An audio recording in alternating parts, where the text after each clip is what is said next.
The yardstick that the Qur'an uses says that they are superior than you. Has this sign already come in the world? Most certainly it has come. A mismanagement of the economy is also involved here. It is not just the corruption of thinking.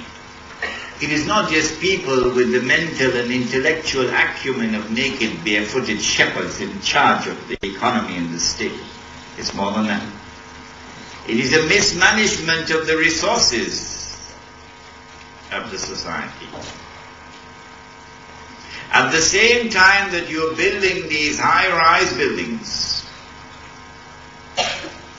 there are people working at something called minimum wage, and many working at less than minimum wage. What is minimum wage? It is a fig leaf to cover the economic slavery which comes with riba.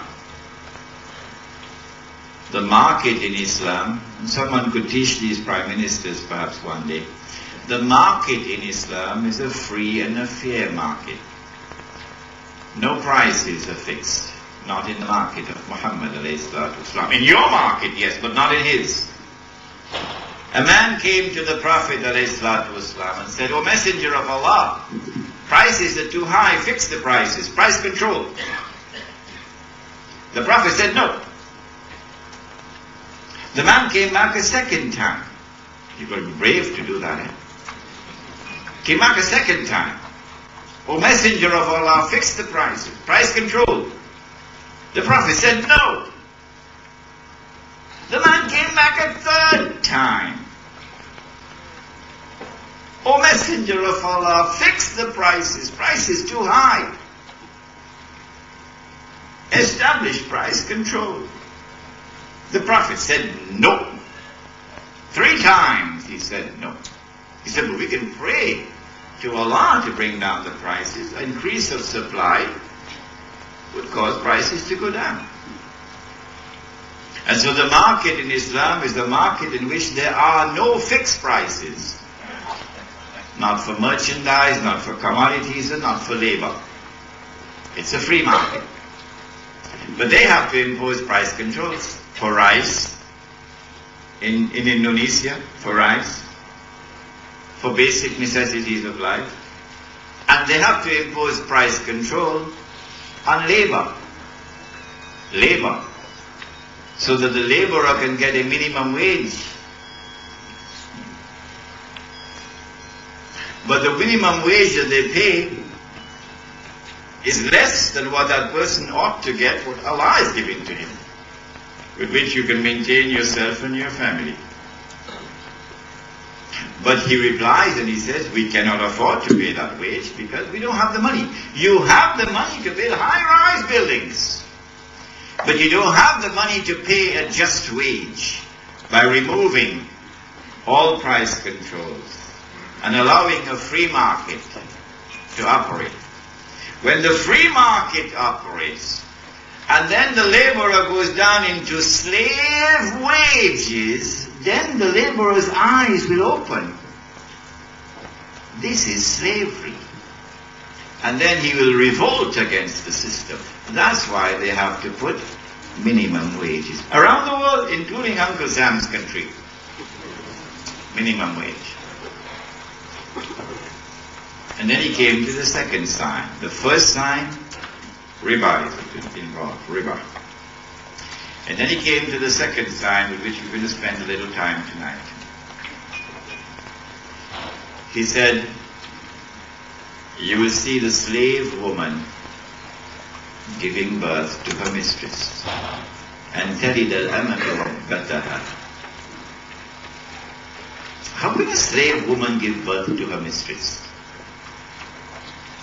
In order to understand this sign, as in the connection with the first sign, you have to have external vision complementing internal vision, or internal vision complementing external vision, coming together. Then you'll understand the first, And now you'll understand the second. Imagine all of mankind aboard a ship. But because of riba, one part of mankind traveling first class with permanent first class tickets. That's what riba does.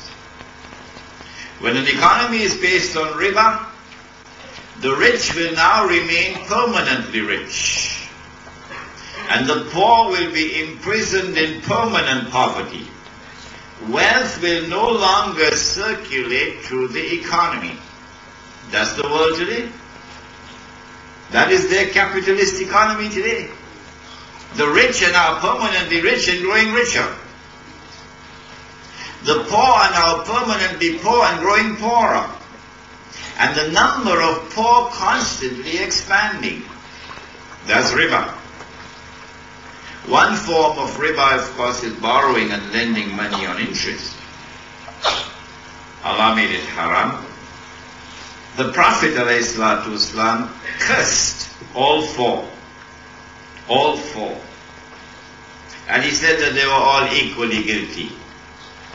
The one who takes riba, put money in the fixed deposit, getting the interest, takes riba. Muhammad cursed him, alayhi salam. The one who gives riba, he's borrowed money and interest for whatever be the purpose, usually to buy a house, sometimes to buy a car, sometimes for college education, Mr. Chairman, sometimes also to perform the Hajj. And now you're paying the interest on that loan. Muhammad ﷺ has cursed him, cursed him, cursed him. Number 3, the one who records the transaction. I don't know whether we have any bankers here tonight. The one who records the transaction. Muhammad ﷺ has cursed him, cursed him, cursed him. And the 2 witnesses.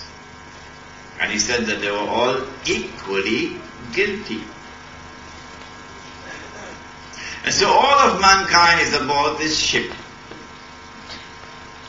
And a small minority, 10-15% of mankind, traveling first class in unprecedented luxury. Clean drinking water. The best medical care that money can buy, and medical care in the last age delivers what looks like, if we didn't take him to that hospital, he would have been dead.